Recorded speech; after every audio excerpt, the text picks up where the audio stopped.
The transport ship landed hard on the frozen ground. The engines made a loud noise and then went quiet, stood up slowly and looked out the small window. The planet was gray and cold. Snow covered everything. The sky was dark even though it was morning. She picked up her bag and walked to the door. A soldier stood there waiting for her. He was not human. His body was tall and covered in thick gray fur. His eyes were yellow like fire. He looked down at like she was nothing. "You are the new keeper," he said. His voice was deep and rough. "Yes," answered. She kept her voice calm. She had learned not to show fear around them. They could smell it. The soldier made a sound like a laugh. "A human. They send us a human to train our cubs." He shook his head. "You will not last 1 month." Did not answer. She just walked past him into the cold wind. The base was small. It had only a few buildings made of dark metal. Soldiers walked around with weapons on their backs. None of them looked at. To them, she was invisible. Humans were weak. Humans were soft. Humans were only good for simple work that did not want to do. Knew all of this. She had heard it many times before, but she also knew something else. She knew that humans were still alive in this galaxy. Many stronger species had died. Many smarter species had disappeared. But humans kept going. There was a reason for that. She did not know what it was yet, but she believed it was true. A female officer met her at the training building. Her name was Commander. She was shorter than the male soldiers, but her eyes were colder. She carried a tablet in her clawed hand. "You will care for 6 cubs," Commander said. "They are the children of high-ranking officers. They will become elite soldiers one day. Your job is simple. Feed them. Clean their space. Make sure they do not kill each other during sleep hours." "I understand," said. "Do you?" The commander stepped closer. Her breath was hot against his face. "These cubs are valuable. If anything happens to them, you will pay with your life. But also understand this, do not bond with them. Do not play with them. Do not speak to them more than necessary. They must learn to be hard. They must learn to feel nothing. Softness is death for a warrior." Nodded, "I understand." The commander stared at her for a long moment. Then she turned and walked away. "Follow me." They walked through a long hallway. The walls were made of stone. It was warmer inside but still cold enough that could see her breath. Finally, they stopped at a large metal door. "They are inside," the commander said. "I will check on you in 3 days. Do not disappoint me." She pressed a button on the wall. The door slid open. Then she left without another word. Stepped inside. The room was big but empty. There were 6 small beds on the floor. Each bed had a thin blanket. In the corner there were bowls for food and water. The walls were bare. There were no windows. The only light came from a single lamp on the ceiling. And there in the middle of the room sat 6 cubs. They were small. The biggest one was only half's height. Their fur was soft and gray, not rough like the adult. Their eyes were big and round. They looked at with a mix of fear and curiosity. His heart became soft immediately. She put down her bag slowly. She did not want to scare them. Then she sat down on the cold floor. She made herself small. She wanted them to see that she was not a threat. "Hello," she said softly. "My name is, I am here to take care of you." The cubs did not move. They watched her like she was a strange animal. One of them, the smallest, made a quiet sound. It was almost like a question, smiled at her. "It is okay," said. "I will not hurt you." The biggest cub stood up. She walked forward slowly. Her eyes never left his face. She stopped just a few steps away and sniffed the air. "You smell different," the cub said. Her voice was young but strong. "You smell like flowers and something else, something warm." "I am human," said. "We smell different from." "Humans are weak," another cub said. He was sitting in the back. His arms were crossed. "My father said humans break easily." Looked at him. "Your father is right. Our bodies are weak. We cannot run as fast as, we cannot fight as well. Our claws are small and our teeth are soft." The cubs looked confused. They did not expect her to agree. "Then why are you here?" the big cub asked. Thought for a moment. "Because sometimes being weak teaches you other things, things that strong people never learn." The cubs did not understand, could see it in their faces, but that was okay. She had time, she would show them. She reached into her bag and pulled out a small container. Inside were pieces of dried meat. She had bought them before leaving her last station. She knew cubs loved meat. She opened the container and held it out. "Are you hungry?" she asked. The cubs' eyes went wide. They could smell the meat. Their noses moved up and down, but none of them moved. They had been trained not to take food from strangers. Place the container on the ground between them. Then she moved back to give them space. "It is okay," she said. "You can eat. I will not tell anyone." For a long moment, nothing happened. Then the smallest cub moved forward. She was quick and nervous. She grabbed a piece of meat and ran back to her spot. She ate it fast, like she was afraid someone would take it away. Then another cub moved, then another. Soon all 6 cubs were eating. They made happy sounds as they chewed. Some of them even smiled. Watch them with gentle eyes. These were supposed to be future warriors, future killers, but right now they were just children, hungry children who had probably never received a gift before. The big cub finished eating first. She looked at with different eyes now, not afraid, not angry, just curious. "What is your name?" asked her. The cub thought for a moment, then she answered, "My name is." Smiled, "That is a beautiful name. I am happy to meet you." Did not smile back, but she did not look away either. Something had changed between them, something small but important. Outside, the wind howled against the walls. The planet was cold and harsh. The commanders expected to fail. They expected her to break. But it had been broken before, many times, and she always got back up. She would take care of these cubs. She would do her job. And maybe, just maybe, she would teach them something their commanders never could. The night was long and cold, but for the first time in months felt warm inside. The days passed slowly on the frozen planet. Every morning woke up before the cubs. She prepared their food. She cleaned their space. She made sure everything was ready for their training. The cubs had lessons every day. Instructors came and taught them how to fight, how to use weapons, how to kill without feeling anything. When they returned to their room each evening, they were tired and often hurt. Was not supposed to care about their pain. She was not supposed to notice when they limped or when they had cuts on their arms. But she noticed everything. One night, a cub named Bora came back with blood on her face. She was the quiet one. She never spoke much and always sat alone. A bigger cub had hit her during training. The instructors did nothing to stop it. Bora sat in her corner and tried to clean the wound herself. Her small hands were shaking, watched from across the room. She was not supposed to help. Commander had been very clear. The cubs must learn to handle pain alone. Softness was death. But could not watch a child suffer. She walked over slowly and knelt beside Bora. The cub looked up with scared eyes. "Go away," Bora whispered. "You will get in trouble." "Let me see," said gently. She reached out her hand. Bora did not move. After a moment, she let touch her face. The cut was not deep, but it was dirty. If it got infected, it could become dangerous. Pulled a small cloth from her pocket. She had water in a bottle that she kept hidden under her bed. She wet the cloth and began to clean the wound. Bora made a small sound of pain, but she did not pull away. "You are brave," said softly, "very brave." Bora's eyes filled with something. Not tears, cubs were taught never to cry, but something close to it. "No one has ever said that to me," she whispered. His heart hurt. These cubs were so young, so alone. They had parents, but those parents were soldiers who believed love made you weak. They had teachers, but those teachers only taught them violence. "Well, it is true," said. "You are one of the bravest children I have ever met."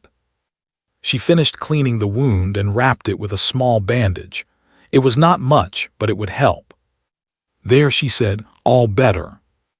Bora touched the bandage. She looked at it with wonder in her eyes. Then very quickly she did something unexpected. She pressed her forehead against shoulder. It lasted only a second. Then she pulled away and walked to her bed without a word. The other cubs had watched everything. They did not say anything, but could feel something change in the room. The air felt different, warmer somehow. From that night on, things began to shift. The cubs started coming to with their small problems. A cub named had a sore leg from running too much, rubbed it with her hands until he felt better. A cub named Sora had bad dreams about monsters, sat beside her bed and talked softly until she fell asleep. Knew she was breaking the rules. Every night she expected Commander to find out. She expected to be punished, maybe even killed. But the days passed and nothing happened. Either no one was watching or no one cared what happened in the cub's room after dark. The biggest cub was the hardest to reach. She was proud and strong. She wanted to be the best warrior. She wanted to make her parents proud. At first she looked at with cold eyes. "You are making them soft," said one night. "They will fail because of you." Was folding blankets. She did not stop working. "Do you think so?" "I know so. A warrior must be hard. A warrior must not need anyone." Thought for a moment, then she asked, "Do you know why humans have lived so long?" Frowned. "Because you hide. Because you run away from fights." "Sometimes yes, but that is not the main reason." Finished folding and looked at. "Humans have lived because we help each other. When one human falls, another picks them up. When one human is hungry, another shares food. We are weak alone, but together we are strong." Shook her head. "That is foolish. In battle you can only trust yourself." "Maybe," said, "but let me ask you something. When you fight in training, do you ever get tired?" "Of course." "And when you are tired, do you fight as well?" Was quiet. "What if someone was there to protect you when you were tired?" Continued. "What if you could rest just for a moment because you knew someone was watching your back? Would that not make you stronger?" Did not answer, but could see her thinking. More time passed. The cold months turned even colder. Snow fell so thick that sometimes the cubs could not go outside for training. On those days, they stayed in their room. Started teaching them small things, not fighting, not killing, just simple human things. She taught them a game where you clapped your hands in patterns. The cubs were confused at first. What was the point? There was no winner, no one got hurt, but slowly they started to enjoy it. They laughed when they made mistakes. They clapped faster and faster until their hands were a blur. She taught them songs, simple songs from Earth that her mother had taught her when she was small. The cubs did not understand all the words, but they liked the sounds. Sometimes, late at night, would hear them humming the songs to themselves. She told them stories. Stories about humans who did brave things, not with weapons but with kindness. A doctor who saved sick children, a teacher who helped poor students learn, a mother who walked through fire to save her baby. The cubs listened with wide eyes. These stories were so different from the ones they knew. In stories, heroes were always strong. They always won through violence. But in human stories, heroes were sometimes weak. They sometimes lost, but they never gave up.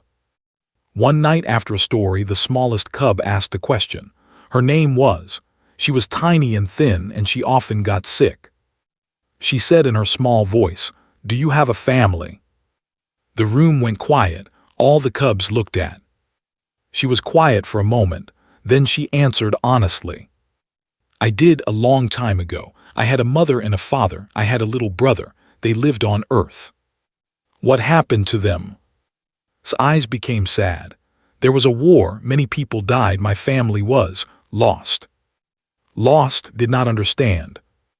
"They died, little one. They died in the war." The cubs were silent. They understood death. They saw it every day in their training, but somehow this felt different. stood up and walked too. She was so small that she barely reached his waist. She raised her arms up like she wanted to be held. His eyes went wide. She had never seen a cub do this before. Physical touch was forbidden in their culture. Cubs were not supposed to hug. They were not supposed to seek comfort, but did not care about rules. Bent down and picked up the small cub, wrapped her arms around its neck and pressed her face against her shoulder. "I am sorry about your family," whispered, "but you have us now. We can be your family." Could not speak. Her throat was tight. Her eyes burned. Around her the other cubs moved closer. They did not touch her, but they sat nearby, close enough that she could feel their warmth. In that cold room on that frozen planet, something beautiful was born. It was small and fragile. It went against every rule that had ever made. But it was real. A bond had formed. A bond between a lonely human and 6 young cubs. And nothing would ever be the same again. 3 months had passed since arrived on the frozen planet. She had learned the names of every cub. She knew their favorite foods. She knew their fears. She knew which ones had bad dreams and which ones talked in their sleep. The cubs had changed too. They were still training to be warriors. They still learned to fight and kill. But now when they came home at night, there was light in their eyes. They smiled more. They played together instead of fighting. Commander had visited several times. She looked at the cubs with narrow eyes. Something was different about them. They were supposed to be harder by now, colder, but instead they seemed softer, happier. She looked at with suspicion. "What are you doing to them?" "Only what you asked," answered calmly. "I feed them, I clean their space, I make sure they are safe." The commander did not believe her, but she could not prove anything. The cubs' training scores were good. Their bodies were healthy. There was no rule against being happy. "Watch yourself, human," Commander warned before leaving. "I have my eyes on you." Knew she was in danger, but she could not stop caring for the cubs. It was too late for that. They had become her family, the only family she had left. Then came the day everything changed. It started as a normal morning. The sky was gray as always. Snow was falling lightly. Was preparing breakfast when an alarm started screaming. The sound was loud and terrible. Red lights flashed everywhere. The cubs jumped up from their beds, scared and confused. "What is happening?" asked. His voice was shaking. Did not know. She had never heard this alarm before. She ran to the door and opened it. Soldiers were running through the hallways. Their faces were full of fear. "Enemy attack," someone shouted. "Raiders are in the base." His blood went cold. Raiders were the worst kind of enemies. They were criminals from many different species. They attacked small bases like this one, stole everything valuable and killed everyone they found.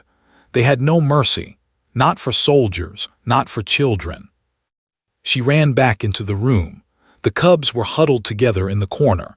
Their eyes were wide with fear. "Listen to me," said quickly. Her voice was firm but gentle. "We need to leave this room. There is a safe place underground. I will take you there." But the soldiers started. "The soldiers are busy fighting. We need to move now. Stay close to me. Do not make a sound. Do you understand?" The cubs nodded, even did not argue. Opened the door carefully. The hallway was empty now. The fighting was happening somewhere else in the base. She could hear explosions and screams in the distance. "Come," she whispered. They moved through the hallway like shadows. Held's hand because she was the smallest and slowest. Walked at the back, trying to protect the others. The other cubs stayed in the middle. They reached a stairway that led down. Knew there was a bunker below. She had seen it on the base maps. If they could reach it, they would be safe. They were halfway down the stairs when heard footsteps behind them. She turned around. Her heart stopped. 3 raiders stood at the top of the stairs. They were big and ugly. Their armor was covered in blood. Their weapons pointed directly at the cubs. "Well, well," one of them said with a horrible smile. "Look what we found. Little cubs, they will sell for a good price." Stepped in front of the children. Her body was shaking, but her voice was steady. "Run," she said to the cubs. "Run to the bunker, do not look back." His voice broke. "Now!" The cubs ran. Their small feet pounded down the stairs, stayed where she was, blocking the raiders' path. One of the raiders laughed. "A human? You think a human can stop us?" He raised his weapon. It was a plasma gun. One shot could burn through metal. It would destroy his body completely. But did not move. Every second she stood here was another second for the cubs to escape. "Stupid creature," the raider said. "Move aside or die." "No," answered. The raider's eyes went dark with anger. He pointed the gun at her chest. Then something happened that no one expected. A small body flew through the air and hit the raider's arm. She had not run away. She had come back. Her tiny teeth sank into the raider's wrist. The raider screamed and dropped his gun. "Get it off me." Everything happened very fast after that. The other raiders turned to help their friend. One of them grabbed and threw her against the wall. She hit the stone with a terrible sound and fell to the ground. Mina screamed. She ran toward the little cub, but before she could reach her, one of the raiders grabbed his weapon again. He was angry now. He was not aiming at any more. He was aiming at the cubs. Saw and the others at the bottom of the stairs. They had stopped running when they heard scream. They were standing together, frozen with fear. The raider fired. Did not think, she just moved. Her body flew through the air. She threw herself in front of the plasma blast. The heat hit her back like 1,000 burning suns. She felt her skin tear. She felt her bones crack. Pain exploded through every part of her body. She landed on the stairs and rolled down. Her body was broken. Blood poured from the wound on her back. She could not feel her legs anymore. But the cubs were safe. The blast had not touched them. Lay at the bottom of the stairs. Her vision was going dark. She could hear the cubs screaming her name, but it sounded far away, like voices underwater. She tried to speak. She wanted to tell them to run, to hide, to save themselves, but no words came out, only blood. Was beside her now. The cub's face was covered in tears. Real tears, were not supposed to cry but was crying. "Do not die," begged. "Please do not die, you cannot leave us." Tried to lift her hand. She wanted to touch face one last time, but her arm would not move. The world was getting darker, colder. She could hear the raiders coming down the stairs. Their boots were heavy on the stone. They were laughing. "The human is dead," one said. "Now grab the cubs. They are worth more than this whole base." His heart broke, not because she was dying, but because she had failed. She could not save them. Her eyes closed. Her body went still. She collapsed completely to the ground. And in that moment, everything changed. The cubs looked at its broken body. They looked at the blood spreading across the floor. They looked at the woman who had fed them, healed them, sang to them, loved them. Something snapped inside them. Something wild, something ancient, something that the commanders had tried so hard to destroy. They felt it rise up from deep within their hearts. Not training, not programming, not orders. Just one pure, burning feeling. Love. And from that love came something even stronger. The need to protect. His eyes changed. They were not the eyes of a child anymore. They were the eyes of a warrior, a true warrior, not fighting for commanders or glory or honor. Fighting for family. "No one touches her," growled. And the other cubs growled with her. The raiders stopped laughing. The raiders looked at the 6 cubs standing in front of his body. They laughed. "Little animals," one raider said. "What do you think you can do? You are just bobbies." Bared her teeth. Her claws came out. They were small compared to adult claws, but they were sharp, sharp enough to cut. "Come closer," she growled. "Find out." The raider's smile faded. There was something in the cub's voice, something dangerous. He had captured many cubs before. They always cried, they always begged, they never fought back. But these cubs were different.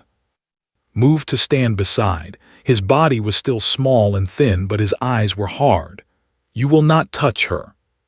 "She is already dead, stupid child," another raider said. "Then you will not touch her body." Sora stepped forward too. Her voice was shaking, but she did not back down. "We will die before we let you take her." Bora joined them. The quiet one who never spoke was now snarling like a wild animal. Her fur stood up on her back. Her muscles were tight. Even Little got up from where she had fallen. Her body was hurt. Her leg was twisted the wrong way, but she crawled toward the others and took her place in the circle. The last cub, a boy named, completed the ring. All 6 of them now surrounded its body. Their backs were to her. Their faces were to the enemy. They were just children. They had never been in a real battle. They had only practiced with training weapons. They did not have armor. They did not have guns. But they were not afraid. The raiders looked at each other. Something was wrong. They could feel it. The air in the stairway had changed. It felt heavy, thick, like a storm was coming. "Just grab them," the lead raider said, but his voice was less sure now.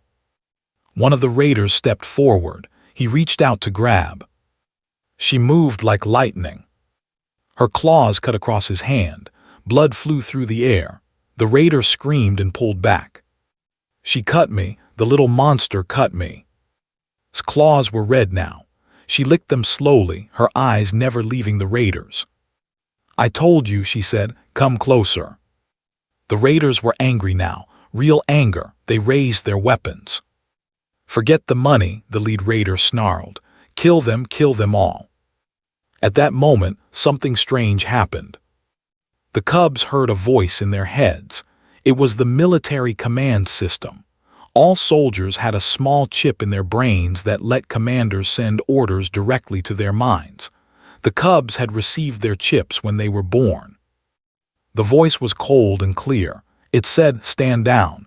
Do not engage. Retreat to safety. Protect yourselves."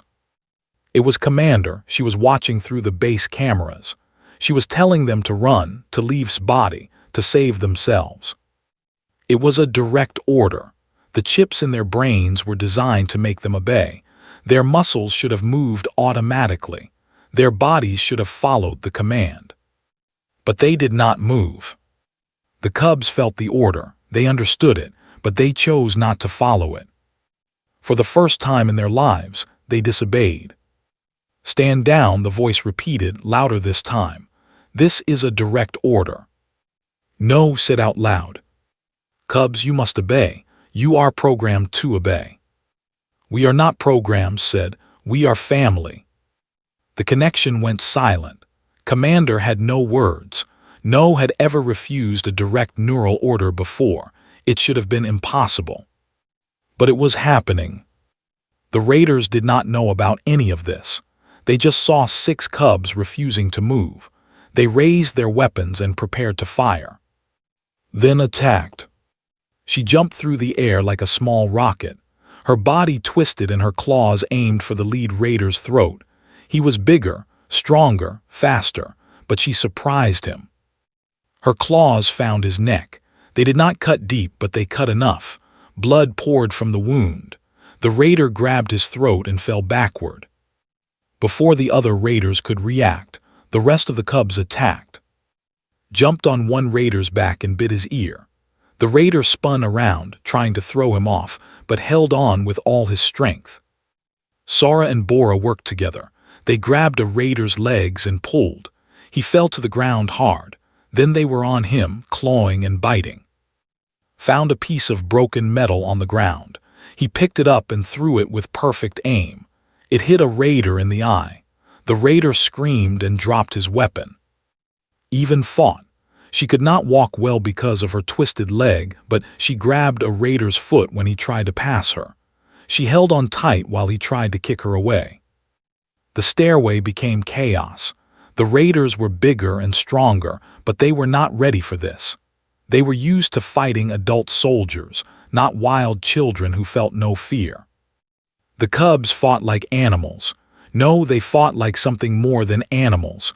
They fought with purpose, with love, with the desperate need to protect the person who had protected them. One raider managed to grab Sora. He lifted her up by the neck. She was choking, her small legs kicking in the air. "Enough," he shouted. "Stop fighting or I will break her neck." The other cubs froze. The raider laughed. "That is better, now put down your—" He never finished his sentence. A hand grabbed his ankle, a human hand. Was not dead. Her eyes were open. They were full of pain but also full of something else. Fire. Determination. The same fire that had kept humans alive through 1,000 wars. The same fire that never went out, no matter how hard the universe tried to kill it. With all the strength she had left pulled the raider's leg, he lost his balance. He dropped Sora. As he fell was there, her claws found his throat. This time she did not hold back. The raider hit the ground and did not get up. The other raiders looked at their fallen leader. They looked at the 6 bloody cubs. They looked at the human woman who should have been dead but was somehow still fighting. "What are these things?" one of them whispered. They were scared now, really scared. "Run," the last raider said. "Run." They turned and ran up the stairs. They did not look back. They did not take anything. They just ran. The cubs did not chase them. They turned back too. She was still alive, but barely. Her breathing was slow and weak. Blood was everywhere. Her face was white like snow. Knelt beside her, tears ran down the cub's face. "Can you hear me?" His eyes moved to look at. A small smile appeared on her lips. "You fought," she whispered. "I told you to run." "We could not leave you," said. "You are our family." Smile grew a little bigger. I know, little one." "Do not talk," said. His voice was breaking. "Save your strength, help is coming, it must be coming." Crawled close and put her small hand on his cheek. "Please do not leave us. You promised to tell us more stories." His eyes were closing. Her body was giving up, but she used her last energy to speak one more time. "I am so proud of all of you." Then her eyes closed. The cubs held her. They cried. They howled. The sound echoed through the empty stairway. Far away in the command center, Commander watched the screen. Her face showed no emotion. But her hands were shaking. She had just watched 6 cubs choose death over orders. She had watched them fight for a human, a weak, soft, fragile human. And she had watched that human take a plasma blast for children that were not even her own species. For the first time in her life, Commander did not understand what she was seeing. But she knew one thing for certain.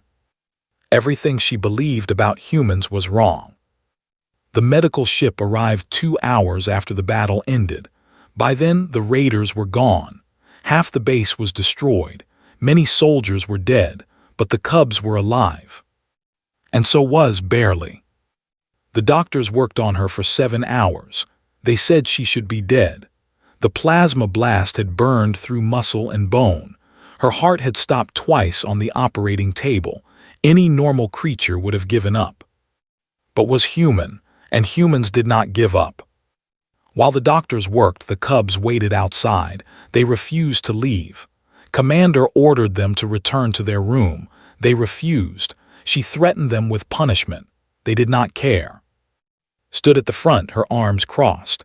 "We will not move until we know she is alive." Commander looked at this small cub who dared to disobey her.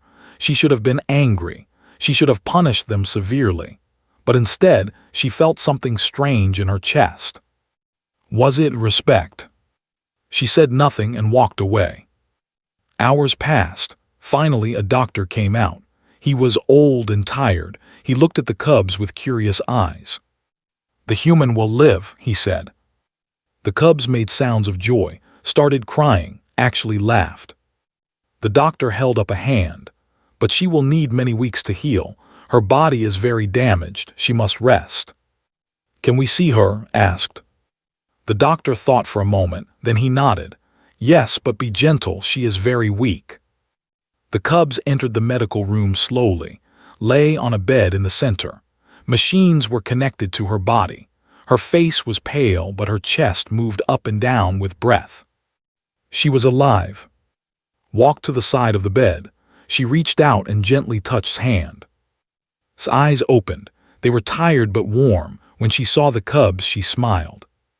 "You are all safe," she whispered. "Good, good." "Because of you," said. "You saved us."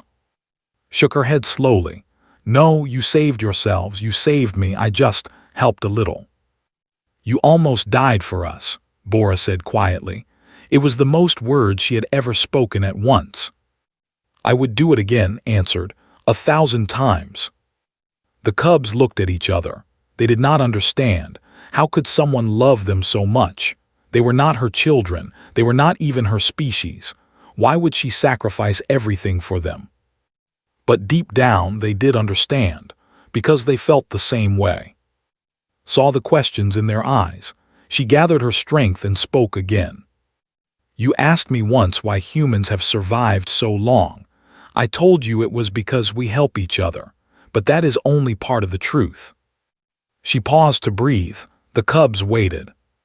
"The real reason is love. We love strongly. We love completely. When we find someone to protect, we will fight anything to keep them safe. We do not count the cost. We do not think about ourselves. We just love." Climbed onto the bed carefully and lay beside. "I love you too." One by one, the other cubs gathered around. On one side, on the other, Bora and Sara at the foot of the bed, standing guard at the door. They were not human. They were, but in that moment they understood what love meant. 3 days later, news of the attack reached high command. The generals sat in their great hall, watching the video recordings from the base. They saw everything. The raiders attacking, protecting the cubs, her body taking the plasma blast, the cubs fighting back. They watched the part where Commander sent the order to retreat. They watched the cubs refuse. They watched the battle that followed. When the recordings ended, the room was silent. One general finally spoke. His name was Admiral. He was the oldest and most respected leader. "Play it again," he said, "the part where she falls." They played it again. They watched throw herself in front of the blast. They watched her broken body hit the ground. They watched the cubs form a circle around her. "Stop," Admiral said. "There, look at their eyes." The image froze, 6 cubs staring at the camera. Their eyes were not scared. They were not confused. They were burning with something powerful. "What do you see?" the Admiral asked. Another general answered, "Anger, they are angry." "No," Admiral shook his head. "Look closer. That is not anger. That is something much more dangerous." The generals studied the image. Slowly, understanding spread across their faces. "It is love," one of them whispered. "They love the human." "Yes," Admiral said. "And because of that love, they did something no has ever done. They broke their programming. They ignored direct orders. They chose to die rather than abandon her." The room was silent again. "We have spent thousands of years trying to remove emotions from our soldiers," the Admiral continued. "We believed emotions made us weak. We believed love was a disease, but look at what that human did. She created something we never could. She created soldiers who would never retreat, soldiers who would fight to the last breath, not for duty, not for honor, but for love." He stood up and walked to the screen. He looked its broken body on the ground. "This is why humans terrify me," he said softly. "Not because of their weapons, not because of their armies. They are weak in every way that matters to us, but they have something we destroyed in ourselves long ago. They have the ability to make others love them, truly love them, and that love is more powerful than any weapon we have ever built." He turned to face the other generals. "We conquered 1,000 worlds because we were strong. Humans survived 1,000 wars because they were together. Strength can be broken, but love is much harder to kill." No one spoke, no one moved. Finally, Commander's voice came through the communication system. She was still at the base. "Sirs, what should we do with the human?" Admiral thought for a long moment, then he answered. "Let her stay with the cubs, let her heal, and when she is better," he paused, "send her to train more of our young. If she can teach them what she taught those 6, we may have found the greatest weapon in the galaxy." "Understood, sir." The communication ended. Back at the base was sleeping. The cubs lay around her bed like small guards. They had refused to leave her side. They took turns keeping watch. Outside the window, the sun was rising. For the first time in months, the sky was not gray. It was painted with colors, orange and pink and gold. Watched the sun rise. She thought about everything that had happened. She thought about the human who had come to their frozen planet. The human who had fed them, healed them, loved them. The human who had almost died to protect them. She thought about what it said about humans, about how they survived by helping each other, about how their weakness was actually their strength. Looked down at her claws. They were still stained with blood from the battle, blood she had shed to protect someone she loved. She understood now. She was not human. She would never be human. But she had learned something that no training could ever teach. She had learned to love. And that made her stronger than any soldier in the galaxy. His eyes opened slowly. She saw watching the sunrise. She smiled. "Beautiful, is it not?" she whispered. Nodded, "Yes, it is."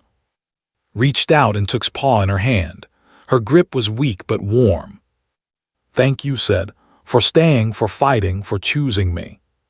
Squeezed her hand gently. "You chose us first. We just followed your example." They watched the sunrise together. A human and a cub, 2 different species, 2 different worlds. But one family. And in that moment, on that frozen planet at the edge of the galaxy, something beautiful had been born. Something that they had tried to destroy for 1,000 years. Something that humans had carried with them across the stars. Hope, love, family. The things that truly made a species strong. The things that would never die.